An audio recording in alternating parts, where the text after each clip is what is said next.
என்னையா மறுபடியும் பொண்ணு பார்க்க கிளம்பிட்டீங்க போல? நான் இங்க வரதுக்கு முன்னாடி எங்க ஊர்ல ஒரே பேச்சு. ஜாதகத்துல ஏதாவது பிரச்சனையா? 30 வயசுக்கு மேல எல்லாம் டவுட் தான். எது? அவனுக்கு இந்த ஊர்ல ஒரு பொண்ணு கூடவா கிடைக்கல? ஆனா நீ ஓகே சொன்னதுக்கு அப்புறம் என்னால நிக்கவே முடியல. இது பறந்துகிட்டு இருந்தேன்.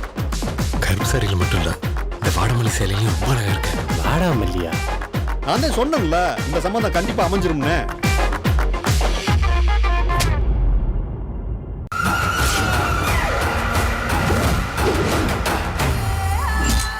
சிவனை கல்லுன்னு சொல்றியா? யார் நீ? மேம்படுத்தப்பட்ட சமூக பொருளாதார வளர்ச்சியை அடைய மக்களுக்கு வழிகாட்டுவதே மக்கள் நீதி மையத்தின் முதன்மை பணி.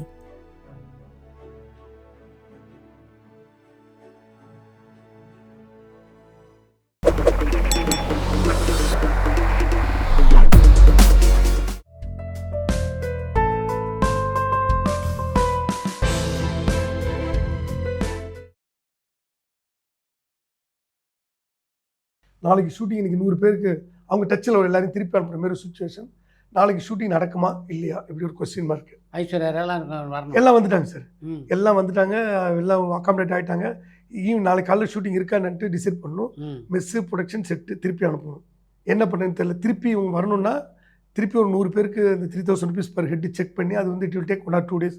அதுக்கப்புறம் தான் அவங்க வரணும். அப்படிப்பட்ட ஷெடியூல் டோட்டலாக கொலாப்ஸ் ஆகும். அப்போ மணி சார் என்ன பண்ணாங்க, இல்லை சார் பண்ணலாம், ஷூட் பண்ணலாம் சார். ஒன்று பார்த்தேன், என்ன ரவி என்ன எப்படி சாப்பாடு சார், எல்லாருக்கும் வந்து பணிவிட செய்ய முடியாது, சாப்பாடு அரைஞ்சி கொடுக்க முடியும். Set work almost over. அங்கே செட்டு பாய்ஸ் தான் இல்லை க்ளீன் பண்ணுறதுக்கு. ஆல்ரெடி என்னுடைய ஸ்டூடெண்ட் என்னுடைய கொலிக்கு ஒரு 10 பேர் ஒர்க் பண்ணி கொடுத்துருக்காங்க, டெஸ்ட் எடுத்தவங்களாம். நான் அவங்கள வச்சு மேனேஜ் பண்ணுவோம் சார். அது ஷூர்னாரு, சாப்பாடு வந்துடும் சார். ஃப்ரெண்டு மெஸ் வச்சுருக்காரு, ஹோட்டல் வச்சுருக்காரு, எம்எல்ஏ ஃப்ரெண்டு. அவர் சொல்லி சாப்பாடு 500 பேருக்கு சாப்பாடு கொண்டு வந்து ஒரு 10 இடத்துல நான் வச்சிடுறேன். அவங்க யாருக்கும் பரிமாற முடியாது, அப்படி இப்படி வச்சிடணும். அப்போ ஆளுங்க பிளேட் கழுவு கூட ஆள் கிடைக்க மாட்டாங்க, டீ போடுறதுக்கு கூட ஆள் இல்லை இப்போ. ஆனால் பட் ஷூட்டிங் முடிச்சாகும். ஏன்னா க்ரோஸ் இன்வெஸ்ட் பண்ணிட்டாங்க. தள்ளி தள்ளி போயிட்டு இருந்துச்சுன்னா இதாகிடும்.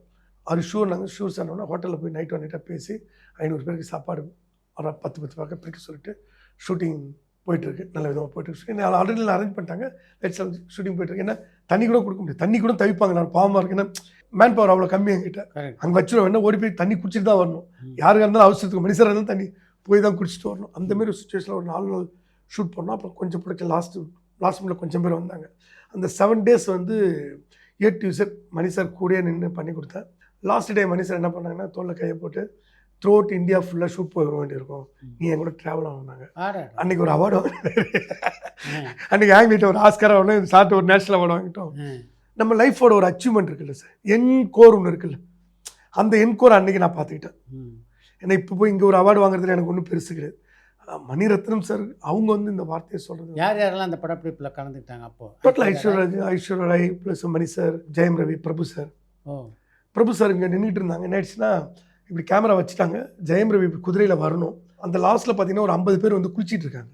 ஒரு கிராம மக்கள் இப்படி ஃப்ரேம் வச்சா இவங்க வந்தாங்கன்னா அந்த எல்லா 50 பேரும் ஃப்ரேமில் தெரிவாங்க. அவங்கள ரோட்டை போட்டு தூக்கணும், இட்ஸ் வெரி காஸ்ட்லி. சிஜியில் பண்ணால் அவங்கள போய் சொல்லணும்னா இங்கே மணல் இருக்குது, இங்கேருந்து அங்கே போய் சொல்லணுன்னா மினிமம் 1/2 hour. மணல் 2 மணி 12 மணி. மணி சார் ரொம்ப டென்ஷன் ஆகிட்டு அந்த சட்டை இப்படி 2 இழுத்துப்பாங்க, இல்லை இப்படி பண்ணிப்பாங்க. எக்ஸ்ட்ரீம் டென்ஷன்னா சட்டை அப்படின்னா அதை பார்த்தனால சரி உச்சத்தில் இருக்காங்க சார். அந்த பாடி லாங்குவேஜ் சார் அது இருக்காங்கன்னு சார் அப்படின்னாங்க. சார் 5 minutesனோடனே என்ன இப்படி கேவலம் பார்த்தாங்க. ஏன்டா மணி 12 மணி, வெயில், நடக்கிறதுக்கே கஷ்டம். அனல் கீழேருந்து மேலே வருது, மேலேருந்து வெயில் கீழே.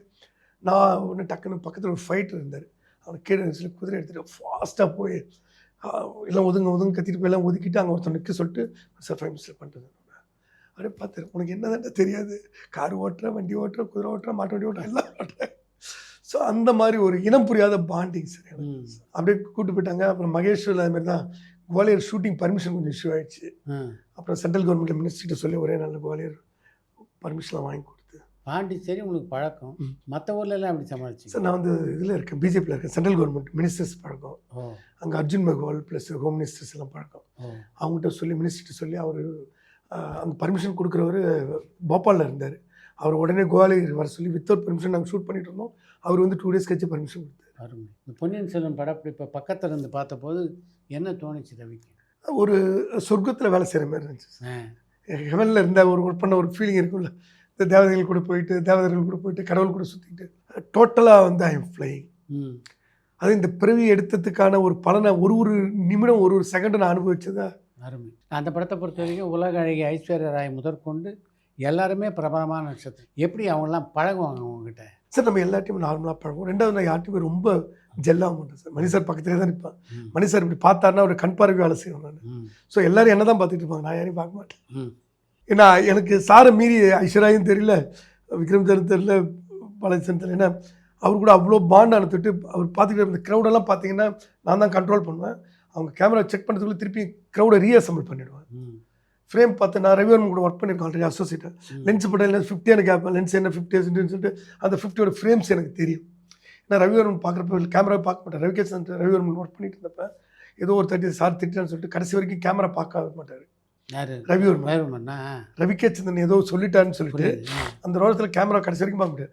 லென்ஸ் போட்டோன்னா கரெக்டாக சொல்லுவாங்க 50 போட்டோன்னா இது வரைக்கும் கிளியர் பண்ணுறாரு. நம்ம போய் மானிட்டர் பார்த்தோன்னா அதுதான் இருக்கும். அப்போ அந்த நாலேஜ் இப்போ 50 லென்ஸ் போட்டால் என்ன ஃப்ரேம் இருக்கும், Correct. 100 போட்டால் என்ன இருக்கும், ஜூம் பண்ண இருக்கும், அந்த இது 24 போட்டால் என்ன இருக்கும் தெரியும். அதனால் போட்ட உடனே டக்குனு ஃப்ரேமில் ஒர்க் பண்ணுவேன் நான். ம், இதான் ஃப்ரேம் டவுட் வந்துச்சு டக்குனு இப்போ மானிட்டர் பார்த்தோன்னா இதான் ஃப்ரேம்னா அது போட்டில் அங்கே நிற்கணுமா சார். சிஜி டிபார்ட்மெண்ட்டில் இருந்தேன் நான். ஸோ மல்டிபிள் பண்ணால் என்ன பண்ணாலும் எப்படி நிறுத்தி வைக்கணும் சார் என்ன நினைக்கிறோ டக்குன்னு நான் செஞ்சு கொடுத்துருவோம். மைக் பிடிச்சி தான் ஒர்க் பண்ணுவேன். சார் ரொம்ப பீஸ்ஃபுல்லாக இருப்பாங்க. நான் பலதரப்பட்ட டேரக்டர்கிட்ட நீங்கள் ஒர்க் பண்ணியிருக்கீங்க.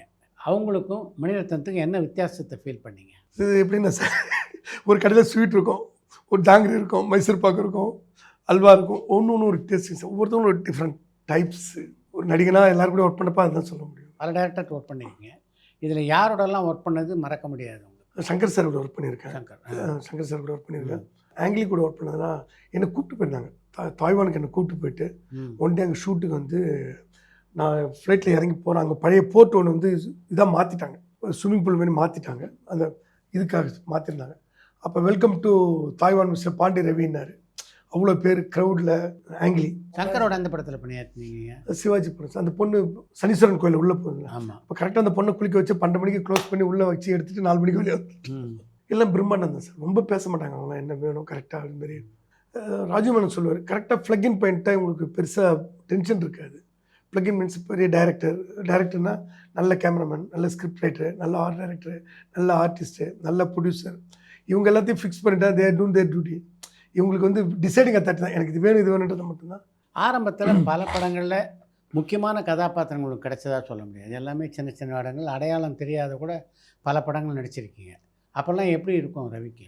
சார் எனக்கு வந்து என்னென்னா என்னைக்காச்சும் ஒரு நாள் நமக்கு அங்கீகாரம் கிடைக்கணும் நம்பிக்கை மட்டும் எனக்கு இருந்துச்சு. இருந்து ஏன்னா இது 3வது சேரன் படத்தில் சொல்லுவார், 3 ஜென்ரேஷன் தோத்ததும் இல்லை, 3 ஜென்ரேஷன் வாழ்ந்தவங்க இல்லை, 3 கெட்டதும் இல்லைன்னு.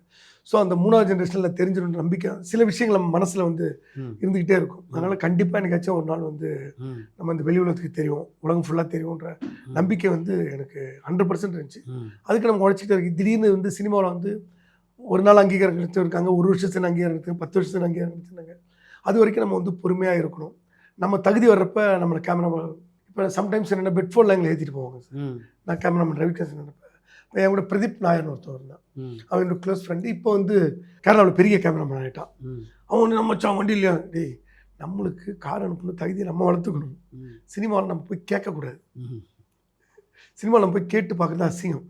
உனக்கு ஃப்ளைட்டில் போகிற அளவுக்கு தகுதி வளர்த்துக்கிட்டோம்னா அவங்களே ஃப்ளைட் டிக்கெட் போட்டு அனுப்புவாங்க. அருமை. உனக்கு ஸ்டார் ஹோட்டலில் அவங்க டிசைட் பண்ணுவாங்க, ஐயோ அவர் வந்து பெட்ஃபோனில் அனுப்ப முடியாது, 3 பேரை வச்சு காரில் அனுப்பணும், அடுத்த கடையில் அசோசியேட் தனியாக அனுப்பணும், அடுத்த ட்ரெயினில் போக மாட்டேன் ஃப்ரெண்ட் அவங்க டிசைட் பண்ணுவாங்க. அது வரைக்கும் நம்ம உழைச்சிட்டே இருக்கணும். நம்ம ப்ரொடக்ஷனில் போனால் எதுவும் கேட்க மாட்டேன். இப்போ கூட வந்து காஃபியாக டீ நாங்கள் எது இருக்கோ கொடுங்கன்னா அது ஒரு சில விஷயம் நான் வச்சுருக்கேன் சார். ம், ப்ரொடக்ஷன்லாம் போய் இது வரைக்கும் நான் கேட்டு வாங்கி சாப்பிட மாட்டேன். ம், என்ன இருக்கோ இருக்கிறத கொடுங்கன்னுவாங்க. ம். அதுதான் வாழ வச்சுட்டு இருக்கேன். இப்போ உங்களுக்கு நீங்களே அடையாளம் தெரிகிற மாதிரி கிடைச்ச முதல் கதாபாத்திரம் எது? சார் நான் ஒரு 200 படம் பண்ணிட்டேன் சார். ஆமாம். இன்னும் நான் வந்து இது வரைக்கும் எனக்கு திருப்தியாக ஒரு படம் கூட வரல. பண்ணல. ம், என்னுடைய திருப்திக்கு ஒரு படம் கூட பண்ணல. ம், பூஜை படம் வந்து ஒரு சீசன் வரைக்கும் எனக்கு கொண்டு இறக்குச்சு. ம். நம்ம ஹரிசாருடைய ஹரி படம், படம். மணி சார் படமும் ஒரு விஷால் சீன். விஷால் நடிச்சது. இன்றைக்கி பார்த்தீங்கன்னா காக்க எல்லாமே போயிருக்கும். அந்த யூத்துக்கு தெரியும். தீனா பார்த்தீங்கன்னா விஜய் அஜித் ரசிகர்கள்லாம் பார்த்தீங்கன்னா தீனாவில் அந்த கை இல்லாமல் வந்தீங்களே, சிட்டிசன் அஜித் தலையை கூட்டு போனீங்களே, அந்த குறிப்பிட்ட மக்களுக்கு தெரியும். ம், ஓவரால் கொஞ்சம் பப்ளிக்கு தெரிய ஆரம்பிச்சது வந்து பூஜையில் தெரிஞ்சது. இந்த படம் ஓவரால் ஃபுல்லாக வருவேன். ம், எனக்கு இப்போ சீரியல் பண்ணுறேன் சார், செந்துர போகணும்னு பண்ணுறேன், இப்போ ஆமா. பாண்டியன் ஸ்டோர் பண்ணுறேன். ஆமாம். இது வந்து உலகம் முழுவதும் இருக்கக்கூடிய தமிழ் ரசிகர்கள்கிட்ட பட்டி தொட்டியெல்லாம் கொண்டு என்னை சேர்த்துச்சு, ஒரு நடிகன் அங்கீகாரம் கிடைச்சு. இப்போ இந்த படம் பார்த்துட்டு இந்த 200 படமும் எப்படியாச்சும் டிவியில் வந்துகிட்டே இருக்குது. மக்கள் பார்த்துறாங்க, அந்த படத்தில் நடிச்சு இந்த படத்தில் நடிச்சா காக்கா நடிச்சார். ஸோ அங்கீகாரம் கிடச்சிச்சு. அதோட பெரிய குடும்பம் நடந்து போவோம், உன்னை எங்கேயோ பார்த்த மாதிரி இருக்குன்னு போவாங்க சார். நடந்து போவோம், எங்கேயோ பார்த்த மாதிரி இருக்குன்ட்டு அவர் போயிடுவாங்க, திரும்பி கூட பார்க்க மாட்டாங்க. எங்கேயோ பார்த்த மாதிரி தான் இருந்தேன், ஆனால் படத்துக்கு அப்புறம் பாண்டியன் ஸ்டோரில் அப்படின்ற மாதிரி நடிகன் அங்கீகாரம் கிடச்சி. பல திரைப்படங்களில் இன்ஸ்பெக்டர் ரோல் நடிச்சிருக்கீங்க. தொடர்ந்து இன்ஸ்பெக்டர் ரோலே கிடைக்கும்போது ஏதாவது மனசங்கடம் இருக்குமா? ஏன்னா ஒரு காலத்தில் எம்ஜிஆரே ஃபீல் பண்ணியிருக்காரு அது மாதிரி. இல்லை சார், அந்த வருத்தம் இருக்குது. என்னென்னா நம்ம இயக்குநர்கள்லாம் மன்னிக்கணும் சொல்கிறதுக்கு, ஒரு கேரக்டர் வந்து ஏதாச்சும் பார்த்துட்டாங்கன்னா அதை அப்படியே ஃபிக்ஸ் பண்ணிக்கிறாங்க. இப்போ ரவி வந்து இன்ஸ்பெக்டர் அதில் வச்சு ஒரு விஷயம் நல்லா பண்ணிட்டான்னா ரவி வந்து இன்ஸ்பெக்டர் தான் லாய்க்கு. அதுமாதிரி பாண்டிச்சேரியில் நல்லா ஹெவியாக ஒர்க் பண்ணி கொடுத்தோன்னா அவங்க லோக்கல் மேனேஜருக்கு லாய்க்கு. இப்படி வந்து அடுத்த முகத்தை பார்க்குறதுக்கோ, அவங்க டேலண்ட்டை கூப்பிட்டு பேசி அவங்களுக்கு ஒரு ஐடென்டிஃபிகேஷன் பண்ணுறதுக்கோ, அதுக்கு பொறுமையில் டெஸ்ட் பண்ணுறதுக்கு இவங்களுக்கு நேரம் இல்லையா என்னன்னு தெரியல. சொல்கிறதுக்கு வருத்தமாக தான் இருக்குது. ஏன்னா யாருடைய திறமை வந்து முழுமையாக வந்து இங்கே சோதிக்கப்படுறதே இல்லை. அவங்க எல்லாமே அவசர காலத்தில் ஃபாஸ்ட் ஃபுட்டில் இருந்துட்டு இன்ஸ்பெக்டர் ஏதாவது அவனை கூப்பிட்டு, இந்த ரவுடியாக பண்ணனா அவனை கூப்பிடு, சரி அந்த ப்ராஸ்டிக் கேரக்டர் பண்ண அவங்கள கூப்பிடு, தங்கச்சி கேரக்டர் பண்ண இவங்கள கூப்பிடு. அப்படி தான் நிறைய கேரக்டர்கள் வந்து இங்கே ரெஃபரன்ஸாக தான் கொடுக்கப்படுகிறது தவிர, அந்த காலம் மாரி வந்து இப்போ வந்து ஒரு கதை இலாக்காவோ இல்லை நடிகர்கள் தேர்வு செய்த இலாக்காவோ எதுவுமே கிடையாது. ரெஃபரன்ஸ் இலாக்கா தான் இருக்குது இப்போ. அப்போ ரெஃபரன்ஸ் என்ன சார் பண்ண முடியும்? எடுத்தது கொடுக்குறாங்க. இன்ஸ்பெக்டர்னா இன்ஸ்பெக்டர் தான், பொறிக்க நினச்சா பொறிக்க தான், போலீஸ் நினச்சா போலீஸ் தான். ஸோ நீங்கள் ரெஃபரன்ஸ் எல்லாம் என்றைக்கு முடியுதோ அன்றைக்கி தான் பல திறமையானவர்கள் வெளியே வருவாங்க. இப்போ ரவி கிட்ட இருந்த நடிப்பு திறமையை கொஞ்சம் மேலே கொண்டு வந்த பெருமை வந்து எந்தெந்த இயக்குனருக்கெல்லாம் உண்டு? ஸோ உண்மையாக சொன்ன படத்தில் வந்து என்னை முழுமையாக எதுவும் பெருசாக இல்லை பயன்படுத்தி, ஏன்னா அந்த கேரக்டர் வந்து லென்த்தாக இருந்தால் நம்மளை வந்து வேலை வாங்க முடியும். நான் நான் உள்ளே போகலான்றதுக்குள்ளே கேரக்டர் முடிஞ்சிடும், அதில் பெருசாக இது பண்ண முடியாது. பட் செந்துரப்பூன்னு ஒரு டைரக்டர் தான் அந்த அந்த சீரியலை வந்து மோல்டு பண்ணார். அதுக்கப்புறம் இப்போ பாலா சார் படம் போய் நடித்தேன், வணங்கான். அதில் பண்ணுறப்ப நான் பாலா சார் இப்படியே தான் பார்த்துக்கிட்டே இருப்பேன். அப்போ வந்து ஒரு சின்ன டைலாக் சொல்கிறாங்க, நான் உள்ளே வருவேன், போலீஸ் ஸ்டேஷன் ஃபுல்லாக இறஞ்சி கிடக்கும், இங்கே ரவுடிஸ் இருப்பாங்க. டைலாக் என்னடா இது, அவன் யார் இவ்வளோதான், 3 வயது தான். அதை வந்து நீ என்ன மாடுலேஷன் பண்ண முடியும்? ஒரு நடிகர் அப்படி சார் நடிச்சு காமிக்கிறேன். அங்கே வந்து இப்படி பார்த்துட்டு போல என்னடா இதெல்லாம், இதை வந்து கான்ஸ்டபிள் கடுப்பாக கேட்குறாரு, என்ன போலீஸ் எல்லாம் என்ன அப்படி இறஞ்சி கிடக்கு, என்ன இதெல்லாம் அதிகாரத்தோன்னா ரவுடி பசங்க எதுக்கு எங்கே நிற்கிறானோ, அவன் யாரா வித்தியாசமாக இருக்கான், என்ன இது. அது ஒரு சின்ன இதில் 3 மாடுலேஷன் பண்ண முடியும் அப்படின்றது அந்த இடத்துல ஒரு சீடை வந்து என் ஹார்ட்டில் வச்சார் பாலா சார். இப்போ நான் சீரியல் படிக்கிறப்போ 3 பக்கம் படிச்சு நடிச்சு காமிச்சார். அதை உள்ள வந்து அந்த டைலாக் டெலிவிஷன் என்ன அதெல்லாம், இவன் யாரு யாரியா வித்தியாசமாக இருந்தான், அப்படி டிட்டோ பண்ணான். வேறு நான் ஒன்றுமே பண்ணவே இல்லை, சிங்கிள் டேக் ஓகே. அடுத்து அங்கே போயிட்டு சார் தான் அப்படியே நடிச்சு காமிச்சு நான் பண்ணோன்னே சிங்கிள் ஷாட் பண்ணலாமன்னாரு. பண்ணலாம் சார். உடனே பேப்பர் வாங்கி அவரே சொல்லிகிட்டே போய் சேரில் போய் உட்காந்து 2-3 தாட்டி நடந்து போய் பேசிக்கிட்டே பேப்பர் கொடுத்து நான் தான் பார்த்துக்கிட்டே பேப்பர் சார் போகலாம் சார். என்னடா சார் பார்த்துட்டேன் சார், நான் வேறு எதுவுமே பாபான்னு எப்படி சாமி அப்படின்னு பாலா சார் பண்ணிட்டு அவர் என்ன பண்ணாரோ அந்த ஜெயிலேருந்து அப்படியே போய் சேரில் போய் உட்காந்து பேசுகிற வரைக்கும் அப்படியே பண்ணி கொடுத்துட்டேன். Single shot okay. ஒரு நாள் ஃபுல்லாக அந்த போலீஸ் ஸ்டேஷன் இருந்தாங்க, ஒரு தடவை கூட பாலசாமி திட்டல, மூஞ்சி சுழிக்கல, மூஞ்சி மாறல, முகம் மாறல, சிரிச்ச முகத்தோட அன்றைக்கி பேக்கப் பண்ணிட்டோம். அது பெரிய அச்சீவ்மெண்ட். சின்ன திரையில் உங்களுக்கு முதலாக வாய்ப்பு வழங்கினது யார்? சின்ன திரையில் இந்த சமயத்தில் வந்து உண்மையிலே சொல்லணும்னா சக்தி ஜெகதீஷ்னு என்னுடைய நண்பர்கள் 2 பேர் சார், மேனேஜர்ஸு. அவங்க தான் மௌன பேசுறதுலேயும் வந்து ஒர்க் பண்ணணும். இதில் திடீர்னு அவருக்கு தெரிஞ்ச ப்ரொடியூசர் படம் பண்ணார், வாடான்னு சொன்னாலும் சரி டெஸ்ட் எடுக்கிறாங்க வான்னு சொன்னாலும் போனேன். போயிட்டு அது பெருசாக நான் ஒன்றும் ரொம்ப ப்ரிப்பேர்டெலாம் போகல, ஒரு வசனம் சொன்னாங்க, அதை பேசிட்டு நான் அப்படியே கிளம்பிட்டேன். அந்த ப்ரொடியூசருக்கு வந்து எனக்கு பிடிச்சிச்சு. அப்போ 2 பேர் ஆப்ஷன்ஸ் இருந்தாங்க, நானாக இன்னொருத்தரனோடனே சரி நான் வந்து கொஞ்சம் கம்ஃபர்டபுளாக இருப்பேன்னு என்னை செலக்ட் பண்ணாங்க. அதுக்கப்புறம் கேரியர் அதை பார்த்துட்டு அப்புறம் பாண்டியன் ஸ்டோரில் அவங்களே கூப்பிட்டு கொடுத்தாங்க அந்த கேரக்டர். அதை பர்ஃபார்ம் பண்ண ரைட்டு நம்ம பக்கம் ஒன்று. எப்பயுமே வந்து சீரியலில் வந்து யார் பர்ஃபார்ம் பண்ணுறாங்க ஆடியன்ஸ் இருக்காங்கன்னா அவங்க பக்கம் வெயிட் ஏற்றிட்டே இருப்பாங்க. ஸோ அதுக்கு நம்ம கேப்பபிலிட்டி இருந்தால் வெயிட் ஏறிட்டே இருக்காங்க. அதுக்கு டெடிக்கேஷனாக இருந்தால் ஆண்டவர் நம்மளுக்கு கொடுப்பாரு. இப்போ அதை பார்த்துட்டு திருப்பி பாண்டியன் இன்னொரு சீரியல், புது சீரியல் ஒன்று, அதில் டோட்டலாக டிஃப்ரெண்ட்டாக இருக்கும், அப்படி செட்டில்டான ஒரு நடிப்பு.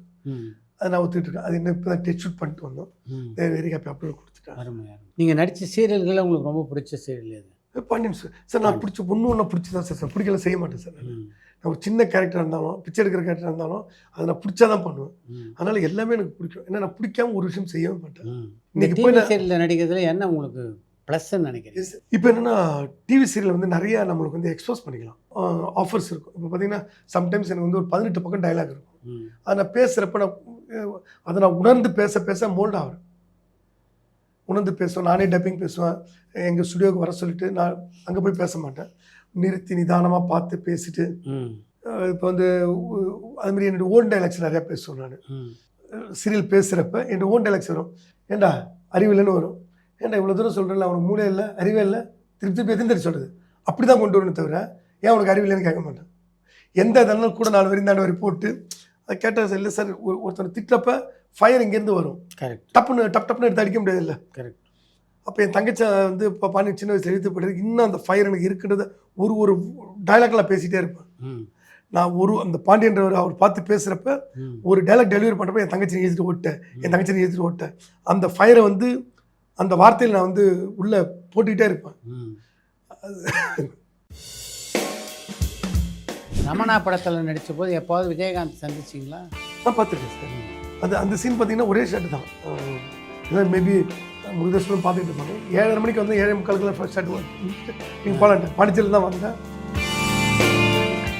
நானும் முருகேஷ், சிம்புத்தேவர், ரவிவர்மன் எல்லாமே கமலா தேட்டர் பின்னாடி ஒரு சின்ன ரூமில் தான் இருக்கும். 10 ரூம். 5 வருஷம். அப்படியா? அழகன் பெருமாள் செகண்ட் ஃபர்ஸ்ட் ஃப்ளோரில் மனோரூம் எங்கள் ரூம் தான், கார்னர் ரூம். ரவிவர்மன், சிம்புத்தேவன், முருகதாஸ், நான். கமல்ஹாசனோட நடிச்சிருக்கீங்க. ஆமாங்க சார். கமல்ஹாசனோட நடித்த போது பழகக்கூடிய வாய்ப்பு கிடைச்சா இல்லை தகலை பிறப்பதுக்காக பணியாற்றிய போது வாய்ப்பு கிடைச்சா? சார் நான் கமல்ஹாசன் சார் மருதநாயகத்தில் ஒர்க் பண்ணியிருக்கேன் சார். மருதநாயகன் ஒர்க் பண்ணுறேன். அப்போ வந்து ரவிகேசன் அசிஸ்டன்ட் தான். ஆமாம். அப்போ ஒர்க் பண்ணுறப்ப மேம்படுத்தப்பட்ட சமூக பொருளாதார வளர்ச்சியை அடைய மக்களுக்கு வழிகாட்டுவதே மக்கள் நீதி மையத்தின் முதன்மை பணி.